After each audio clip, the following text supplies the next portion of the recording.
What's up, everybody?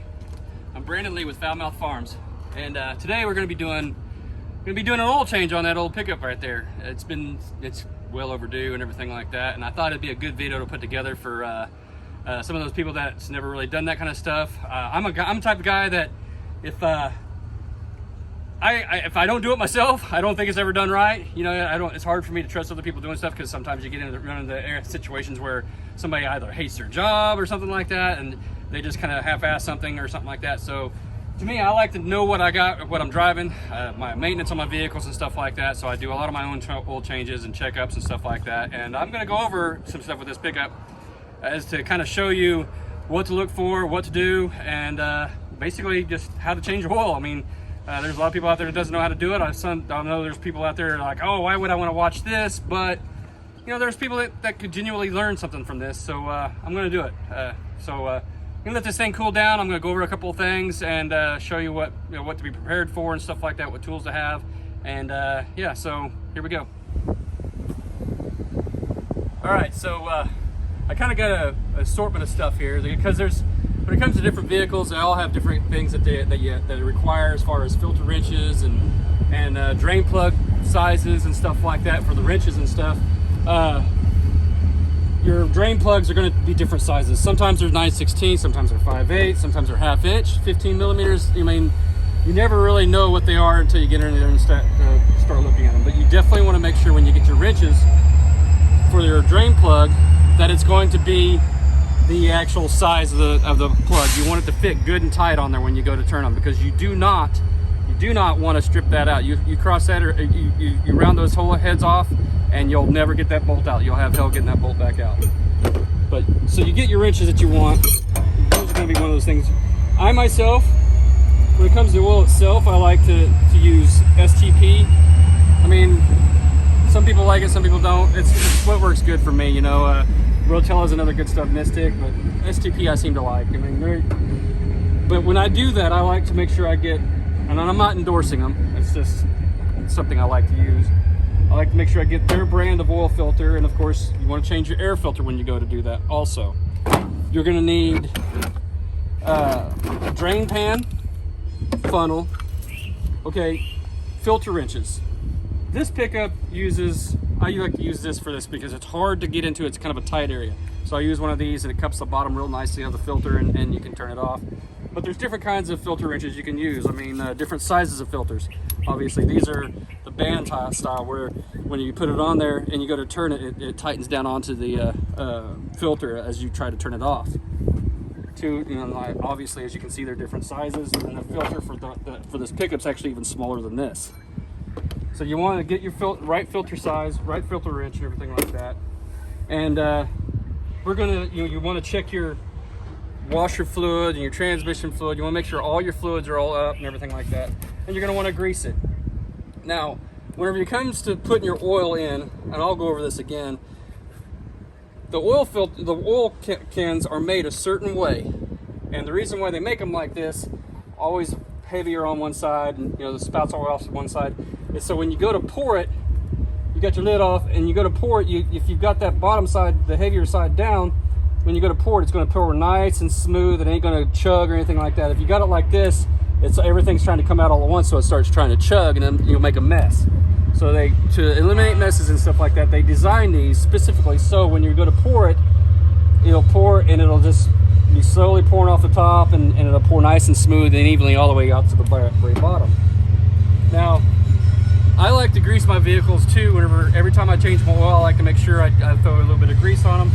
This right here is what you call a grease gun. This is a powered grease gun, a cordless powered DeWalt grease gun. Really easy to use. You clip that onto the greaser, pull the trigger, and it puts grease into the greaser. I use Mystic high temp grease. Now, whenever you store these or when you buy them, if you pay attention to the box, if you buy a whole box, you want to buy, when you open it up, you want to make sure you open it up to where it's standing upright like this. And the reason why, I'll show you here real quick.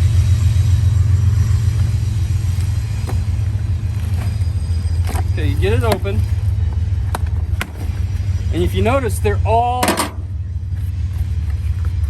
running the same way, standing up like this.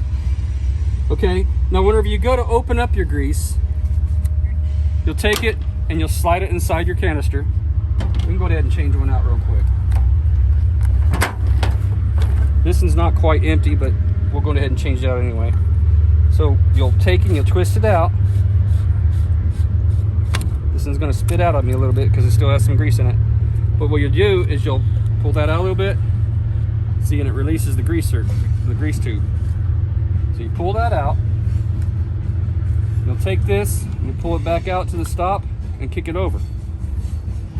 Okay, I've already pulled the plastic end off. See how there's space there? Space in between there? That's air. Every single time you buy these, if you look inside all these, they all have air in them. And the reason why you store them like this is so the air will be at this side of it. And the reason why for that, this end goes in first. Okay? So it puts the air at the back of the gun, not at the front of the gun. Whenever you go, you get that all the way in there and you pull this off, see the grease is literally flush right up here to the very end. So when you put your gun, put this back into your gun, and you thread it in, you don't have that air pocket. Okay?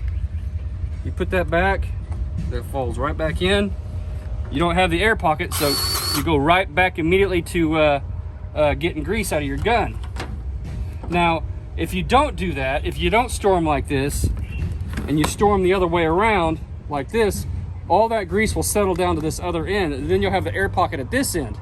So whenever you go to put it all together and you try to work your gun, you'll have an air pocket in there that you gotta fight, and you'll spend 15-20 minutes trying to get your gun just to work before you can actually go using it. And then the worst thing is to be underneath your vehicle trying to grease something, fighting with the air thing.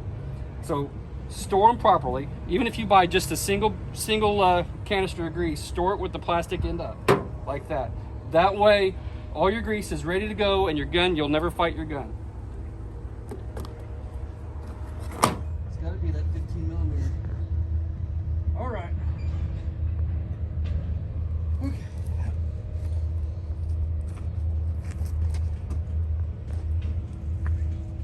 Okay, yeah, now there's one other thing I almost forgot to mention. I'm working on a pickup today, so I really don't need the height. I can pull in underneath it really easily, really good.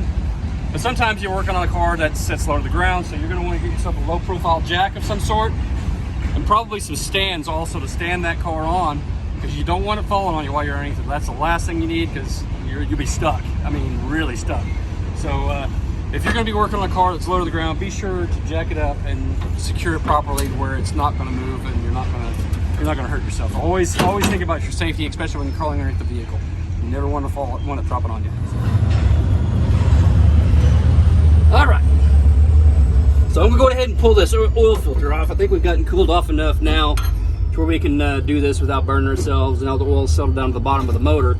And on this particular truck, the oil filter is tucked up close to the motor and behind the oil pan, which that's what this is right here. And this is a drive shaft for the four-wheel drive. So they took it up as tight as they can and get it up in the spot where nothing's going to hit it or knock it off or knock a hole in it, because the last thing you want to do is knock a hole in your oil filter or something like that while you're going down the road. Lose all your oil, you'll waste your motor. So we'll put it on there, and you want to push up snugly against the bottom of the filter so we don't slip, and you twist it off. Okay, you want to make sure your oil filter, you got your pan underneath there, and I got a rag to kind of clean my hands up, clean things off around as I'm doing this, because it's going to get kind of messy. You'll have oil coming around the edge of the filter as you're doing this. And once you get it broke loose, as you can see, it twists pretty easily. And see how it's already starting to drain oil out? So you let that run for a minute, and it'll stop running. It'll take a minute here or so. Or you can just go ahead and twist it right off if you don't mind getting oily and nasty and stuff like that. You know, some people just twist it right off, and well, I'll just let it sit and run for a second here, because as you notice, it'll start running down and quit. But that oil filter is going to be plumb full. Now, on some motors, they're going to be twisted to the side. I mean, different manufacturers put them in different ways, and it's to let the oil run certain ways the way they want it to do. This, they like to try to keep it the oil filter always full of oil, so whenever it starts to, when you start the motor up, it's immediately got oil in it to suck up through the rest of the motor.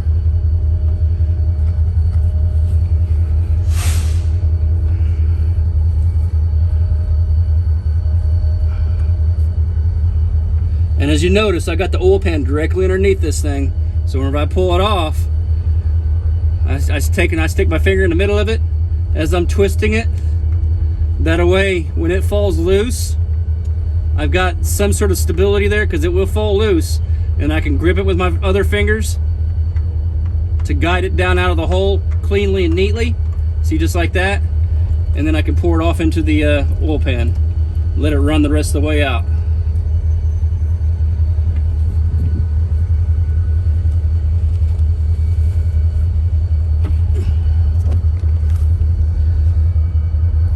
Grab my wrench.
All right, now this is pretty well quit dripping and draining out of that where the oil filter was. So what we're gonna do now is we're gonna take and we're gonna slide this oil pan as far over that away as we can and still be able to catch the bottom of the drain plug coming out. Because when you undo that drain plug, it's not gonna just run straight down, it's gonna shoot out, straight out that away. So you wanna have your oil pan as far over that away as you can to where it'll catch whenever it shoots out there like that. And all right, let me find my wrench here. What I do with it? I'll go ahead and break this open. And like I said, when you put your wrench on there, you want to make sure you got it on there nice and snug, as flush up there as far as you can. And as you notice, I put my two fingers on there to hold it on there nice and tightly. And your drain plugs shouldn't be that tight, but sometimes they are. But I like to have it to where I can kind of slap it a few times and it comes loose. All right, so now you just take it and you can twist it like that. Still dripping just a little bit on that. But you twist it out. Again, I'm using my finger and I'm holding it into the plug, holding it in there, and you can actually feel it start to jump on the threads as you're twisting it out. And when you start to feel it jump on those threads, that's when you know you can pull your oil pan.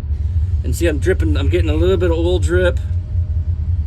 All right, now it's jumping on the thread, so now I can pull my plug out of the way. And you see how it shot all the way across that oil pan? If you wouldn't have had your oil pan pushed over there like I was telling you, you're gonna wind up having one hell of a mess to clean up out of your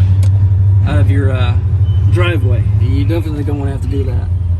So we'll let this run out like this, and I'll go ahead and we'll crawl out and we'll get that other oil filter ready and put it back on while this is running out. And all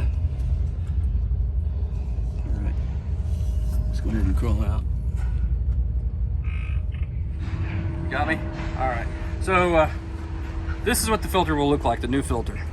It'll come with a little piece of plastic. Not all of them do, some of them do, but a little piece of plastic that you easily pull off. And when you take your old filter off, you want to feel up underneath there and make sure that this rubber, because this rubber will come off the filter sometimes, and they will stick to the motor. So you want to make sure before you go back on that other rubber didn't stay on the motor before you put this on there. Otherwise, you'll have the two will cause one of them to jump off sideways, and you'll have one hell of an oil leak when you try to go back together and run the motor. So make sure your other the other rubber is not left on top of on the motor when you go back together. Let's go ahead and put this on real quick. Okay. Good. All right.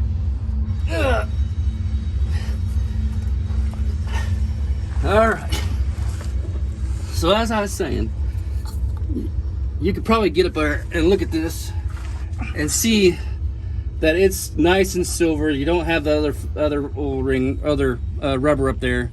So you can go ahead and put this back together. There's nothing special you got to do to this. All you got to do is stick it back up there, and you kind of hold it like I was saying earlier with your finger in the middle, kind of, and you can lightly twist it around, and you'll feel it when it starts to take. And then you can just go ahead and spin it on up.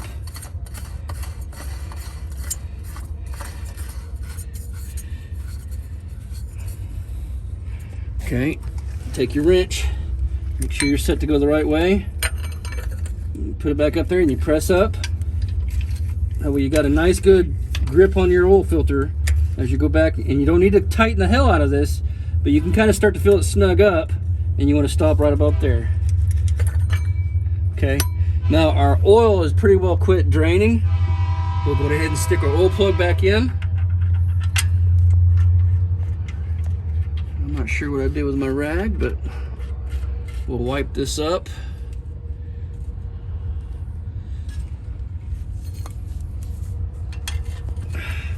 Again, whenever you go to put your wrench on there, I like to push as hard as I can, make sure it's nice and snug up against that wrench, and then I just kind of give it a couple good taps. You don't have to kill it or anything like that. You don't need it super tight, because you get it super tight, and when you go to take it back off the next time, you'll never get it back off, and you'll have one hell of a mess, or you'll tear up your bolt coming back off and on. Like I said, those don't have to be really tight. You don't have to kill them, but you want to just kind of snug them up. All right, hang on a second and go ahead and pause that one. Oh, shit, my phone. Okay, I'm going to go ahead and wipe it off of here. Okay, we're going to go ahead and wipe all this off and make sure we got all our oil kind of cleaned up from where we had our stuff going. And really, what we ought to do while we're under here is go ahead and like I said, do some greasing. I'll show you some of the greasers. Now, on a newer vehicle, they don't put near as many as they did on the old ones. Old ones, they would put them on like your U-joints here to make sure that you had good greasing and everything like that. But they don't do them, they put greaseless on them anymore, because all too often people don't care to, or they take them to the mechanic shop. Unless you specify for them to grease it, they won't grease it. They'll just change the oil. I mean, they do the bare minimum they can to get the money they can from you. So that's another reason why I like to go ahead and grease them and change oil myself, because I want to make sure everything's been greased properly and everything like that. Now, on this particular vehicle, most of everything has greaseless U-joints and stuff like that. They don't last as long. I don't like them as well, but that's what manufacturers do, because like I said, people don't maintain their vehicles like they used to, and they figure the average lifespan of a vehicle these days is about 5 years, and people trade them off for something else, so they don't have to worry about warranty and that stuff. So but on this particular vehicle, down here at the ball joints, or the upper and lower ball joints here, there's going to be a greaser here, and there's going to be another greaser on the top up here, right up here. So I'll get my grease gun real quick, and we'll go ahead and stick some grease on these greasers, and make sure that those are greased and last as long as we can. All right, hang on, I'll be right back. Okay. All right. So we'll stick it on there, and you'll feel it click when it goes on. I'll pull the trigger.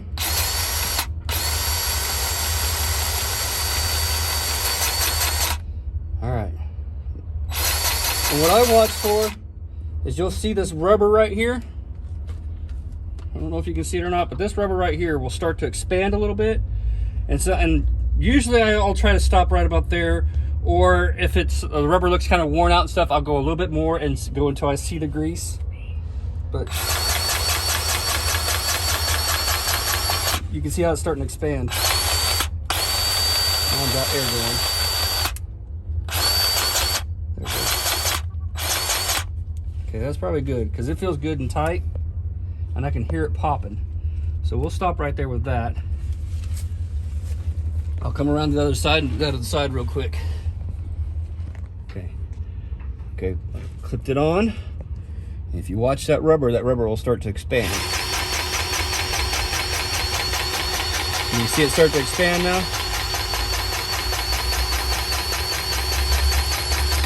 All right, and I'm hearing it popping, because that means it's trying to push the grease out somewhere else. So we're gonna call those good. And while we're right here, we're gonna go ahead and pull our oil pan out so we don't leave it underneath there as we drive away. And we'll probably just dispose of it.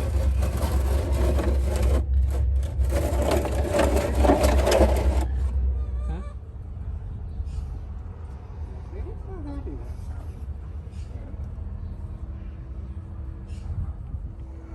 Okay, so what I've done is I've got it pulled out.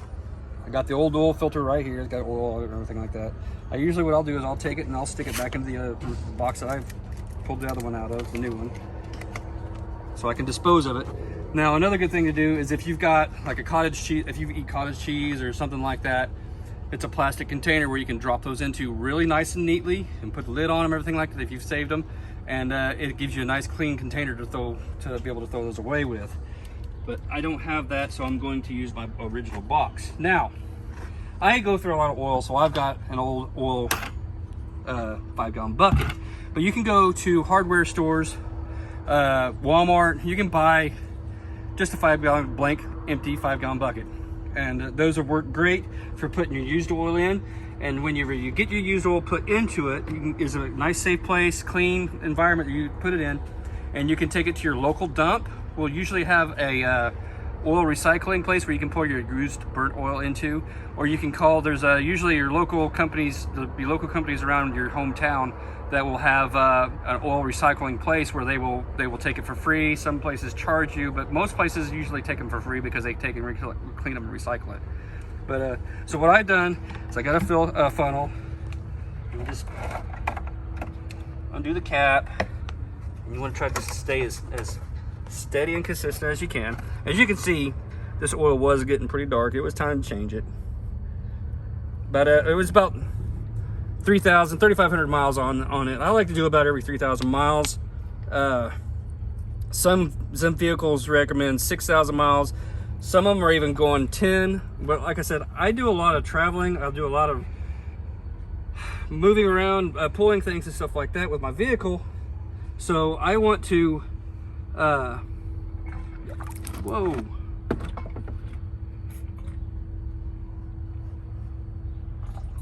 Yeah. Is it full? Yeah, no, what happened is it got too tight on there. Oh. And it bubbled out, so now I got a big mess I got to clean up. So I will pull that up a little bit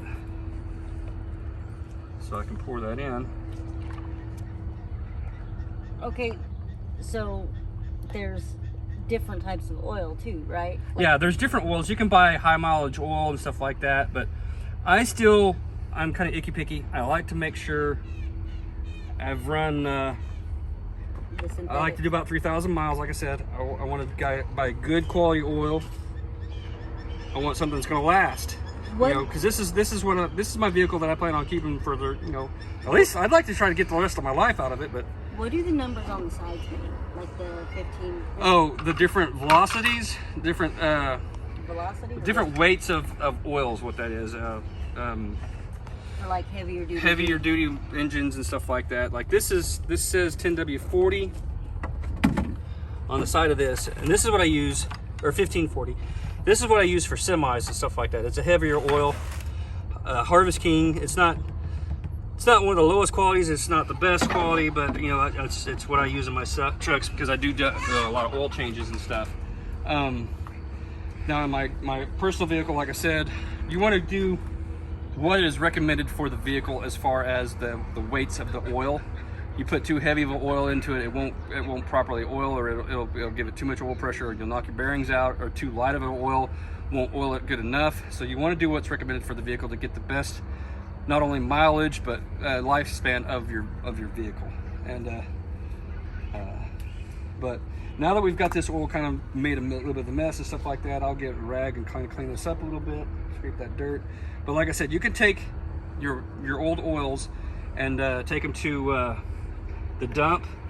We'll usually take your used recycled oils, and there's places in town that you can call. If you look look on the internet and type in recycle oil near me or something like that, you can usually find several places that will take your burnt oil. So All right, that being said, I'm gonna kind of clean up a little bit, and then we'll get to putting some oil into this and checking the other fluids, and I'd like to finish greasing the greasers on this. So yeah, bear with me. So obviously, you know, we are out here at our cardboard box, and you know, at 5 Mile Farms, and this is what God has provided me with, and I'm thankful for it, every bit of it. But obviously, I don't have, you know, concrete floors. I'm working out here in the dirt, and this is basically to show you that you don't necessarily have to have, you know, perfect, nice shop to do everything. You know, it doesn't. You don't have to be 100% all the time with, you know, nicest everything you got. You know, we make do with what we have.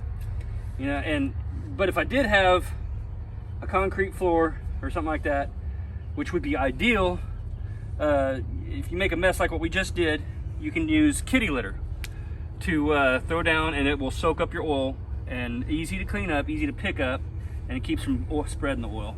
So what I've done right here is I've taken my rag, and I kind of soaked up what I have that's spilled out, and I'm wiping all my stuff out, all my things, making sure I got all my excess oils kind of drained out and picked up, and I will take a shovel here in a little bit, and I'll scrape that dirt and dispose of that dirt properly, as opposed to just leaving that like that. So we got our oil pan cleaned up and everything like that.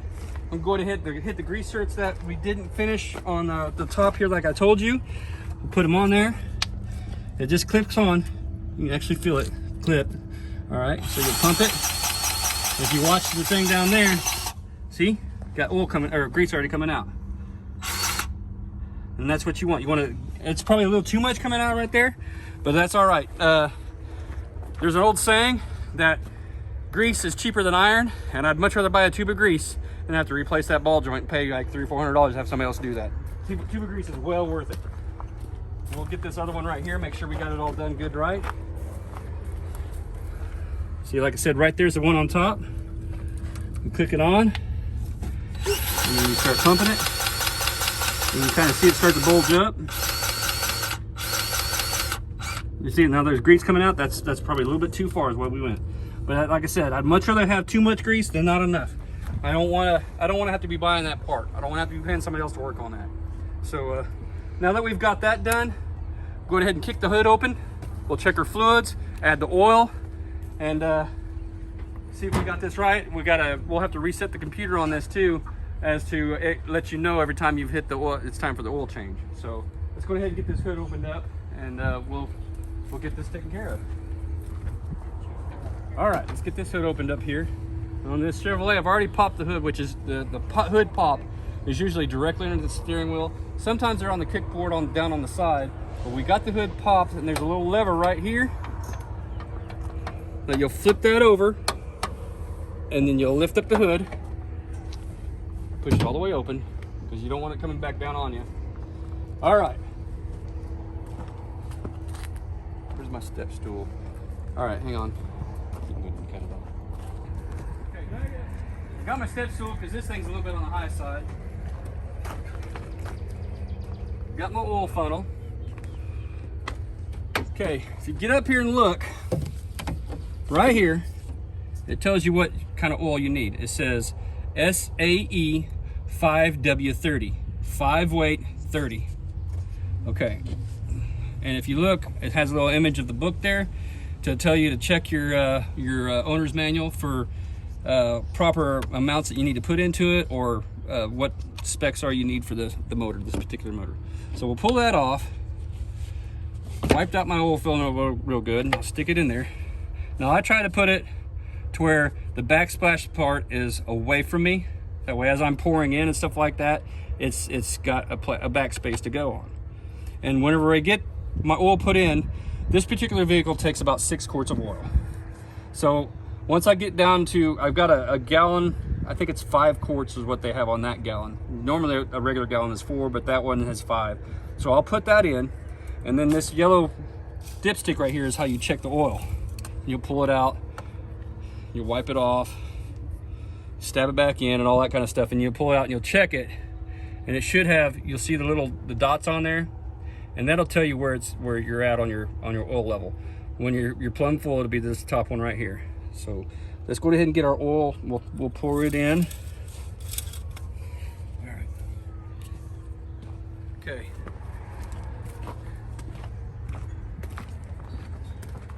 So what we're gonna do,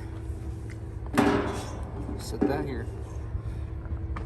I went with a 10 because I go a little bit heavier. Like I said, I do a lot of pulling and stuff like that. I like a little heavier oil. It's not gonna hurt it to be just a little heavier on your oil, but you know, you don't want to get too crazy with one way or the other. Usually you want to do what's recommended for the vehicle. So, but I try not to throw my trash down around everywhere. I put it someplace, I'll pick it up. Now, like I was saying earlier, see how it's all on one side, the way it's built? So if you take and you put that heavy side down, when you go to pour it in, see how far down I got that before it even starts to pour?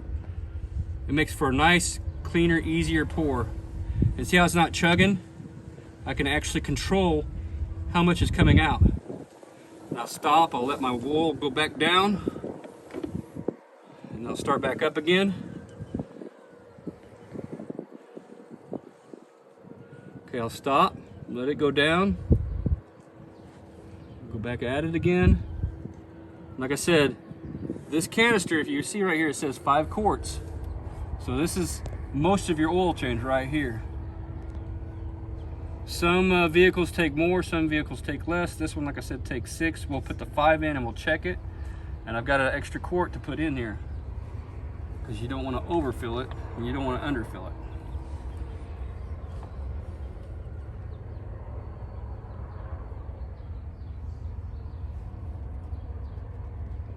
As you notice, I'm kicking it back and forth because the way the handle is shaped will actually hold extra oil. So I want to try to get all the oil out of there that I can. All right. There's that.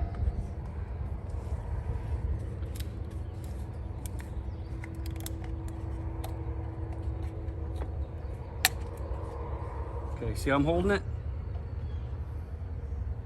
See how easy it comes out? I can control how it comes out. Now, if I was to take it and to flip it the other way, you hear guggling, and that's what you don't want. It's harder to control, makes a mess. So you flip it back like this, and you pour it like that. That's what you want. See how smooth that comes out? You can control it. That's why they're designed like this.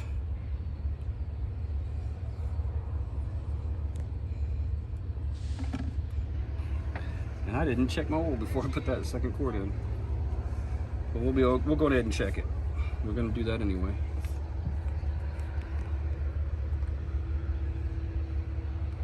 If you're wondering what I'm doing, I'm giving it just a minute to kind of let the oil settle down through the motor a little bit.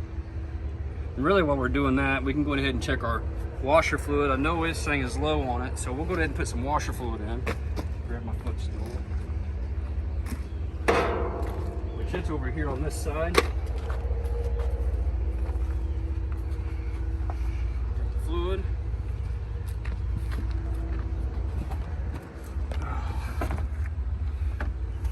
And it's right here. Now, you come around on this side here and you can see this.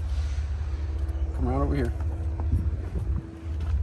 Now, if you look right here, there's kind of a spot. That's where you want to go. That's your full level. You don't want to go past that. So you'll watch it as you're pouring in. You don't want to go too much with that. Grab the funnel here. Because although I can pour it without spilling it, I want to give the example of what you want to be. You don't want to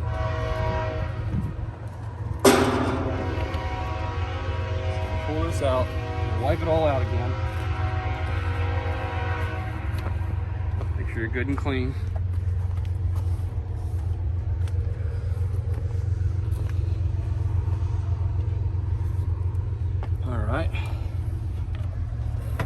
So you saw what happened a while ago when I was putting it in that 5-gallon bucket. As you see, I put that down there and it's basically sealed itself back off again. So what I'll need to do is, as I'm pouring that, break this open. As I'm pouring that, I need to go ahead and pull that funnel up a little bit so I can pour it in and then not make that big chug like it did before and burp itself back out. So we'll watch that side down there, that side glass.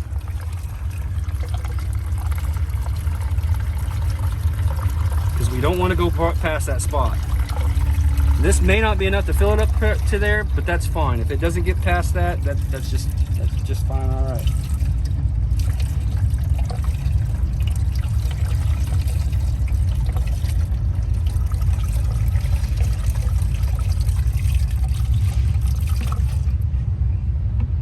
So this thing took all of it.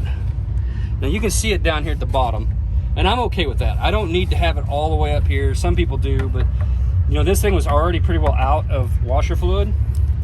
So for it to take the whole gallon like that and it's down there at the bottom, that's fine with me. I mean, I don't use it that often. My wife uses it sometimes. It's, you know, it's for her sake. So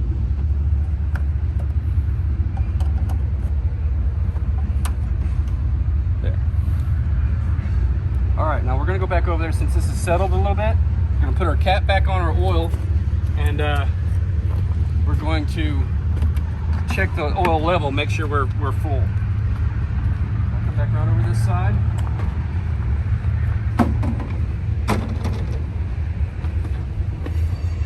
Our cap, stick it back on so we don't lose that, because if you leave it off and you run the motor, you get out on the highway with it or something and you'll blow all your oil back out your motor. So you pull the dipstick out.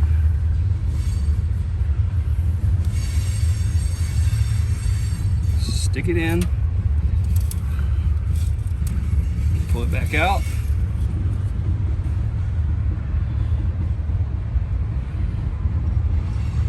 Okay, you can see it's right at that top dot. You see right where it's finished at, and that's where you want to be. Okay, now transmission is right here. This is where you check it at. Now, you usually want to check that when the motor has been running and it's warmed up, and you want to check it. You'll see where it says. Well, let's just go ahead and check it right now. This right here is your antifreeze. You want to make sure look at it, make sure you've got your antifreeze level right, which this is good on this one. The air filter is going to be right here. We'll do the air filter real quick, and then we'll check the transmission fluid. We'll go ahead and I'll get my wrench to take this off. Bear with me for just a second. Grab the air filter. I grab myself a screwdriver. We're gonna go ahead and take this off. This particular one has 4 bolts holding the breather box down on it. So you take them off. I could have grabbed the wrench because this has 3 different types of screws you can use to take it off. But I just grabbed the screwdriver because I figured it was easiest. I'm a little on the lazy side sometimes.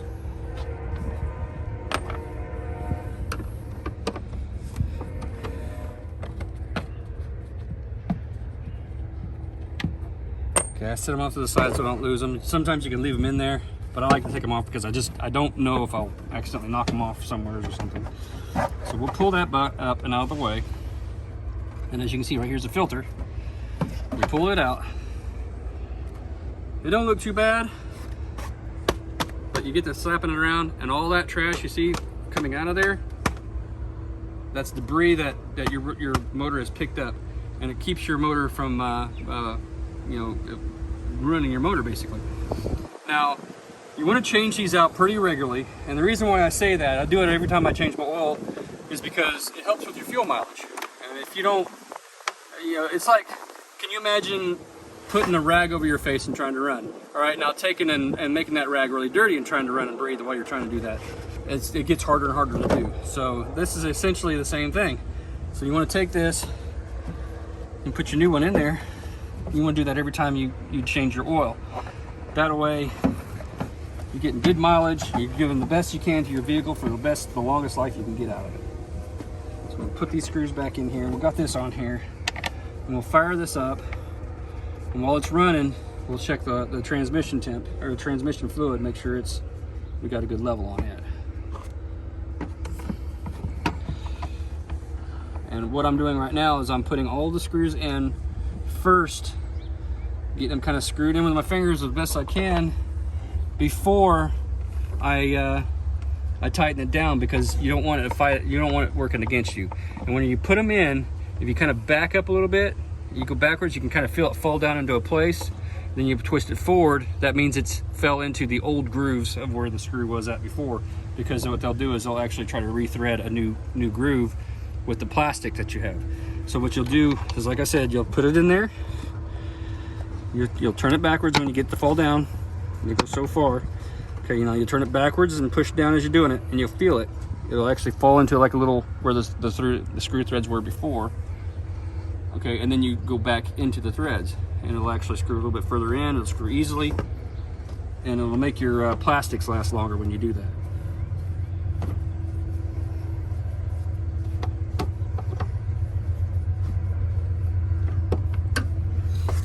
Now, I'll cross these whenever I basically do it as an X when I go to tighten these down. I don't want to walk it in a circle, because then you'll walk up like where it'll try to lift up and bow in one area. So you cross it like this, and it tightens it down evenly. All right, pick up my trash. The old air filter, you want to stick it back into the box. It's just a nice clean way to dispose of what your trash is.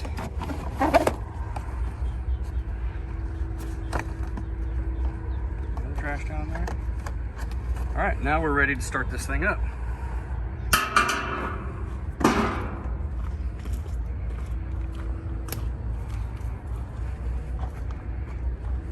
Come on with me. Let's come on around here.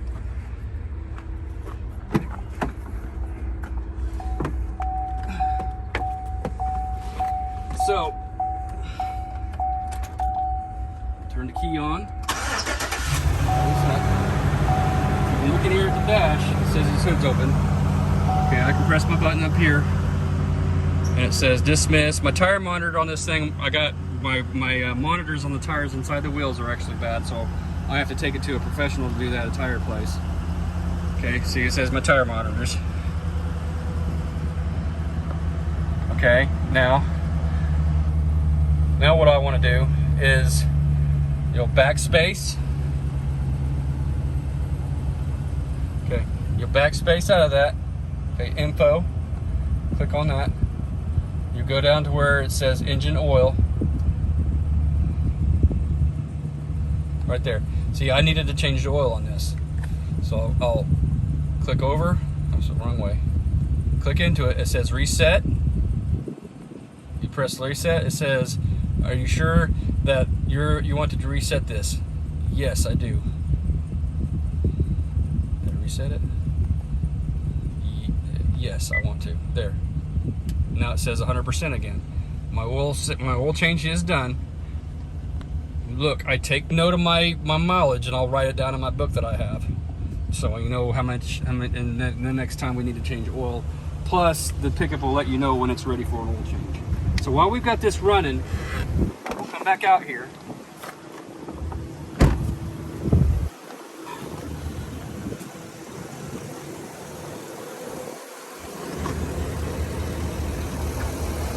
Rag. This has a little flip lock to it. So you flip that open and you pull this out.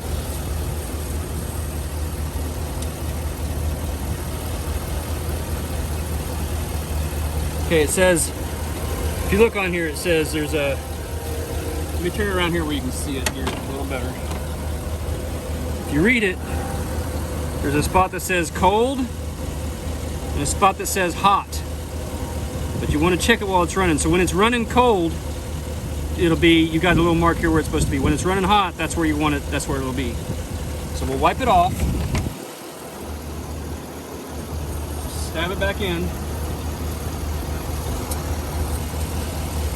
Lock it down, unlock it, pull it back out. Okay, we're running cold, and that's where we're at. We're right in the cold mark, so we're good. Our transmission fluid is good. Now, another thing I like to do is I like to look at it. Should have like a red tint to it and everything like that. Should have, you should be able to feel a little bit of an oiliness to it and everything like that. Should feel kind of smooth. You shouldn't feel any kind of particles in it or anything like that. If it starts to looking black or feels like it's got particles in it or anything like that, then it's definitely time to go ahead and change your transmission fluid. We're at that point anyway. We're running at almost 50,000 miles. At 50,000 miles, I'd like to go ahead and change the transmission fluid on it. We're not quite there yet, so we won't do it this round, but next time I change one, we'll probably when I go ahead and change my transmission fluid too. Push this all the way back down in. When you're done, you want to make sure you push it all the way in flat and lock it in, because when you're going down the road, that will pressure up and it'll actually try to push that back out. So that's why they lock it in, and so it don't kind of try to come back out. And that pretty well wraps us up. We'll shut this back off and we'll let this kind of idle, or let it settle for a second. We'll recheck the oil to make sure we're good on our level. But I'm pretty certain we're all right. I mean, like I said, we checked to make sure we had our rubbers were good for our filter and everything like that. We got our filter on good and tight. We got the oil in and the drain pan plug on. So I think we're pretty well good to go. But I think we're gonna go ahead and wrap it up right there. And I appreciate you guys watching, and I hope you guys learned something from this. And please like and subscribe, because every time you do, it helps out the channel. It really does. I know these other people say that, and you hear people say that all the time, but it's legit. I mean, we're out here trying to do this stuff for the viewers and everything like that, and the only way other viewers will ever see it is if you've liked and subscribed. It pushes the algorithms to to put it out there for other people to like and subscribe and watch, you know, because somebody else might be wanting it or needing it. So, but anyway, we'll see you on the next video, and thanks for watching. Bye.